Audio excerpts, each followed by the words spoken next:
Good morning everyone. ಇವತ್ತಿನ topic ಕರ್ನಾಟಕದ ರಾಷ್ಟ್ರಕವಿಗಳು. ಕರ್ನಾಟಕದ ರಾಷ್ಟ್ರಕವಿಗಳು ಎಂದಾಗ ನಮಗೆ ಮೊದಲಿಗೆ ನೆನಪಿಗೆ ಬರುವುದು ಎಂ ಗೋವಿಂದಪ್ಪೈ ಅವರು. ಹಾಗೆಯೇ ಅವರದೇ ಹಾದಿಯಲ್ಲಿ ಎರಡನೇ ರಾಷ್ಟ್ರಕವಿ ಎಂದು ಹೆಸರುವಾಸಿಯಾದವರು ಕರ್ನಾಟಕದ ಮೊದಲ ಜ್ಞಾನಪೀಠ ಪುರಸ್ಕರಾದ ಕುವೆಂಪು ಅವರು. ಹಾಗೆಯೇ ಮೂರನೇ ರಾಷ್ಟ್ರಕವಿ ಎಂದು ಬಿರುದನ್ನು ಪಡೆದವರು GS ಶಿವರುದ್ರಪ್ಪನವರು.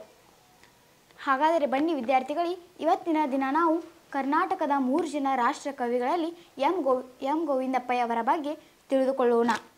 ಕರ್ನಾಟಕದ 3 ಜನ ರಾಷ್ಟ್ರಕವಿಗಳು.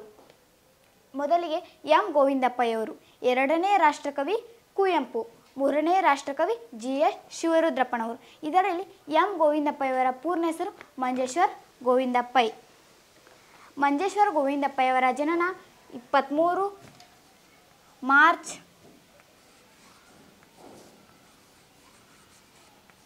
1883ರಲ್ಲಿ ದಕ್ಷಿಣ ಕೇರಳ ಜಿಲ್ಲೆಯಲ್ಲಿ ಜನಿಸಿದರು. ಅಂದರೆ ಈಗಿನ ಕಾಸರಗೋಡು ಜಿಲ್ಲೆ, ಕೇರಳ, ಭಾರತ. ತಂದೆ ಎಂ ಗೋವಿಂದಪ್ಪೈ ಅವರ ತಂದೆ ಹೆಸರು ತಿಮ್ಮಪ್ಪಯ್ಯ, ತಾಯಿ ದೇವಕಿ. ಮೊದಲು ಶಿಕ್ಷಣ ಮಿಷನ ಶಾಲೆಯಲ್ಲಿ ಮುಗಿಸಿದರು. ನಂತರ ಪ್ರೌಢಶಾಲೆಯನ್ನು ಮಂಗಳೂರಿನ ಕೆನರಾ ಪ್ರೌಢಶಾಲೆಯಲ್ಲಿ ಮುಗಿಸಿದರು. ನಂತರ ಕಾಲೇಜು ಶಿಕ್ಷಣಕ್ಕಾಗಿ ಗೋವಿಂದಪ್ಪೈ ಅವರು ಮದ್ರಾಸ್ಗೆ ಹೋದರು.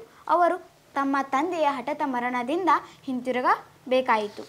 ಎಂ ಗೋವಿಂದಪ್ಪೈ ಅವರ ಪ್ರಮುಖ ಕೃತಿಗಳು. ಎಂ ಗೋವಿಂದಪ್ಪೈ ಅವರು ಅನೇಕ ಕೃತಿಗಳನ್ನು ರಚಿಸಿದ್ದಾರೆ. ಅವುಗಳಲ್ಲಿ ಕೆಲವು ಮುಖ್ಯವಾದವು. ಎಂ ಗೋವಿಂದಪ್ಪೈ ಅವರ ಕೃತಿಗಳು: ಗೋಮಟ್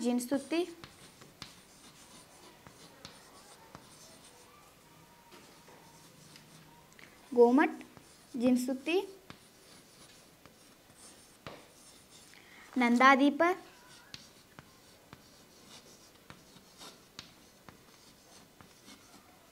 ಗಿಳಿವಿಂಡು,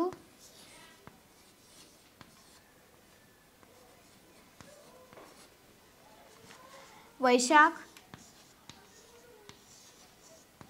ಹೀಗೆ ಅನೇಕ ಕೃತಿಗಳನ್ನು ರಚಿಸಿದ್ದಾರೆ. ಹಾಗೆಯೇ ಎಂ ಗೋವಿಂದಪ್ಪೈ ಅವರ ಕೃತಿಗಳಿಗೆ ಅನೇಕ ಪ್ರಶಸ್ತಿಗಳು ದೊರೆತಿವೆ. ಅವುಗಳೆಂದರೆ ಕನ್ನಡದ ಪ್ರಥಮ ರಾಷ್ಟ್ರಕವಿ ಎಂಬ ಬಿರುದನ್ನು ಪಡೆದರು.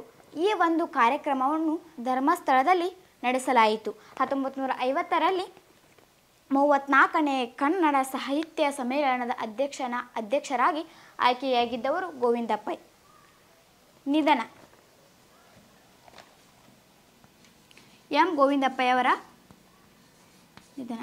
ಗೋವಿಂದಪ್ಪೈ ಅವರು 6 ಸೆಪ್ಟೆಂಬರ್ 1963ರಲ್ಲಿ ಮಂಜೇಶ್ವರದಲ್ಲಿ ನಿಧನರಾದರು. ಅವರ ಸಾಹಿತ್ಯಿಕ ಕೊಡುಗೆಗಳು ಕನ್ನಡ ಸಾಹಿತ್ಯಕ್ಕೆ ಚಿರಸ್ಮರಣೀಯವಾಗಿವೆ. ಈ ವಿಡಿಯೋವನ್ನು ವೀಕ್ಷಿಸಿದಂಥ ಎಲ್ಲರಿಗೂ ಹೃದಯಪೂರ್ವಕವಾದ ಧನ್ಯವಾದಗಳು.